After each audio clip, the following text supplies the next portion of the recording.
Hello, this is Mikhail, and today we're going to be talking about the single responsibility principle. So what is the single responsibility principle?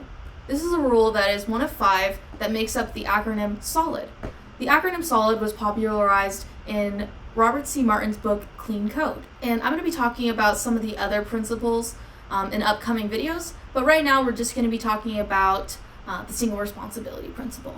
SRP is the idea that our classes, our functions, our components, or really any level of abstraction, are created with separate concerns in mind and that each should have only one reason to change.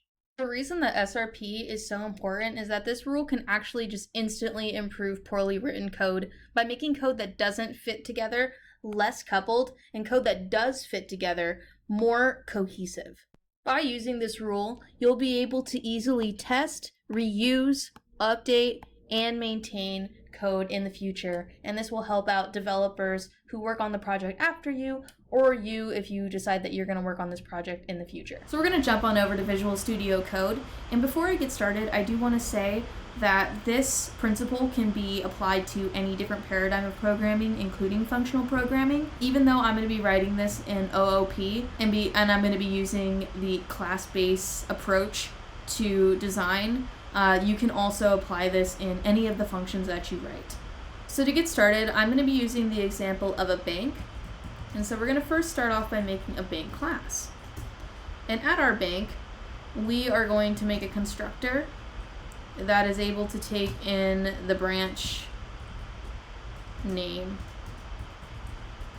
of the bank, because our bank is one that has a bunch of different branches inside of our city.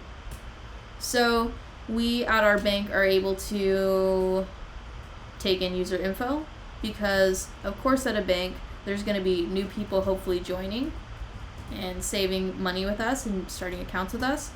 We're going to also update that user info because maybe somebody got married and changed their last name, so we need to be able to update user info at our bank. We're going to have to make deposits at our bank, so people are going to want to put money into their account, and we're going to have like a money value for that. At our bank, we also are going to have credits because people are going to have to take money out of their accounts and spend it on stuff that they want to buy in their life. And maybe we also want to have another method that is just able to pull customer details.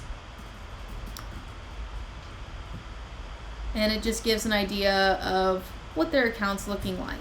Maybe we also want to have another method that takes that account information as well, and it's just called account details, and it grabs, the ID of the person and maybe the account number,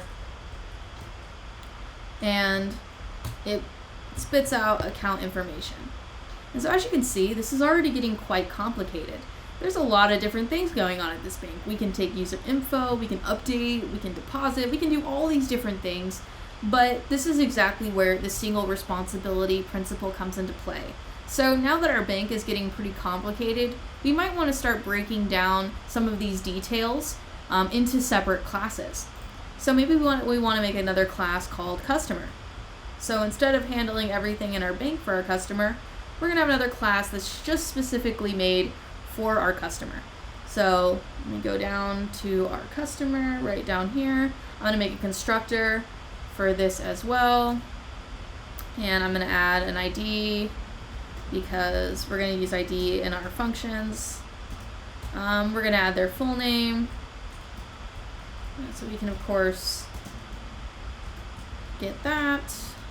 We also have just their date of birth. Date of birth. Maybe we have address and yada yada yada. There's more stuff that you can add, of course. And then inside of our class customer, maybe we are able to, get their age using date of birth. And we can calculate how old they are, and you can do whatever you want with that information. So we have this one class customer, and maybe in our customer class we also take this method customer details, and bring it on down here, put it in there, and now in our class customer, we can also use this specific method and call it from class customer. It makes more sense for that to be in the customers class as opposed to the bank class. So our code is looking a little bit better, a little bit more clean. What about this deposit and credit and this account detail? Do these really need to be in the bank class? Well, maybe not. Maybe we should make another class called account.